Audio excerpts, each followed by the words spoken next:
Halo guys, pada kesempatan kali ini kita akan bertanya ke anak-anak UPH ini seputaran apa itu radikalisme. Yuk ikutin aku, let's go. Halo kak, boleh minta waktunya sebentar? Boleh. Sebelumnya aku mau nanya, nama kakak siapa? Julio dari Prodi Manajemen. Carla Joyce Rindimanto, Kakaknya dari prodi mana? Hukum. Michelle Marvel, Kakaknya dari prodi mana? Hukum. Nama saya Yeremia Chandra Rumayar, Dari prodi mana? manajemen bisnis. Oh dari manajemen.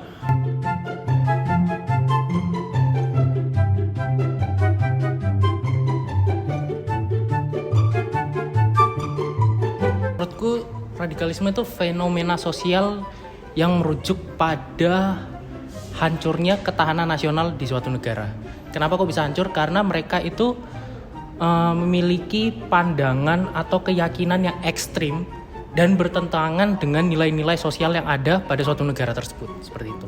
Oh berarti mereka itu hitungannya juga akan mempengaruhi orang seperti itu juga? Ya benar. Jadi mereka kayak punya pengajaran yang sesat yang mengakibatkan orang menjadi lingkungannya bisa menjadi buruk, menjadi toksik gitu loh. Oke. Yoi. Baik, terima kasih ya kak.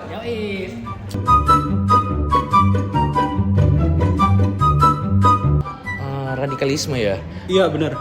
Radikalisme terhadap ketahanan Indonesia. Kalau nggak salah itu waktu itu tahun 2018 ya.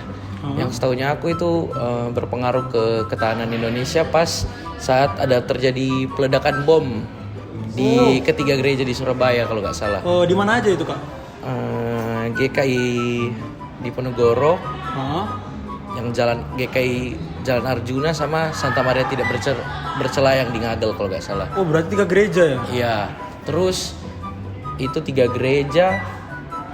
Beberapa jam kemudian kalau nggak salah di rusun yang di Sidoarjo. Terus keesokan harinya itu juga ada di Mapol Restabes Surabaya. Oh begitu. Kalau yang di gereja itu berapa ada korbannya? Kalau nggak salah yang di gereja itu totalnya 17 orang di ketiga gereja ya. Itu 17 orang. Terus yang di rusun itu korbannya itu hanya yang bom diri sendiri itu 3 orang, sama yang di Mapol Restabes itu 4 orang. Sama sisanya luka-luka kalau nggak salah. Kalau boleh tahu kakaknya ini tahu beritanya itu dari mana ya?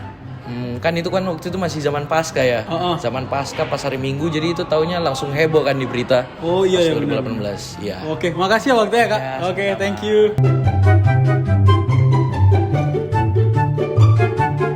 Presiden Joko Widodo menyatakan serangkaian aksi terorisme di 3 gereja di Surabaya merupakan tindakan biadab dan di luar batas kemanusiaan.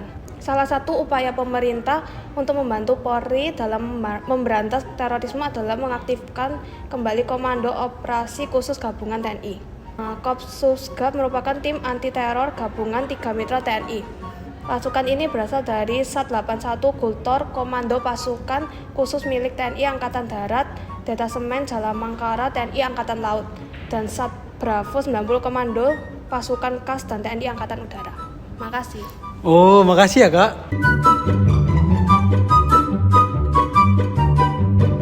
Salah satu upayanya itu juga penting dilakukan karena di sini juga menyelesaikan revisi undang-undang untuk nomor 15 tahun 2003 tentang pemberantasan tindak pidana terorisme. Di sini juga diupayakan melalui sidang DPR itu revisi undang-undang pemberantasan terorisme. Jadi prioritas untuk dibicarakan karena kita ada problem sedikit masalah kata-kata di dalam definisi. Juga hingga saat ini tuh masih terjadi adanya perdebatan antara berbagai pihak tentang definisi terorisme yang membuat revisi undang-undang ini belum dapat disahkan. Juga Presiden Joko Widodo itu juga mendesak DPR RI dan sejumlah kementerian terkait untuk menyelesaikan revisi undang-undang juga.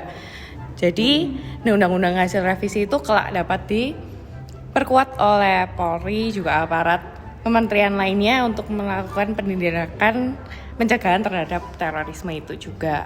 Juga di sini kita juga berharap nih semuanya itu dapat mau bekerja sama untuk mendeteksi secara dini adanya potensi penyebaran doktrin-doktrin terorisme di masyarakat. Oke, makasih ya kak. Oke, thank you.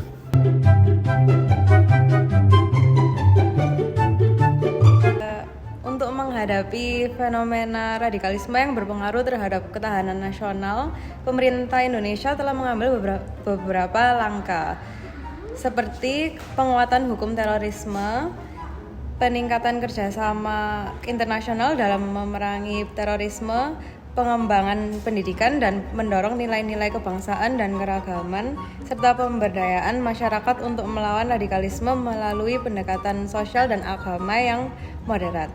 Penting untuk diingat bahwa radikalisme tidak mencerminkan mayoritas masyarakat Indonesia dan sebagian besar masyarakat Indonesia menganut nilai-nilai kebangsaan yang inklusif dan toleran.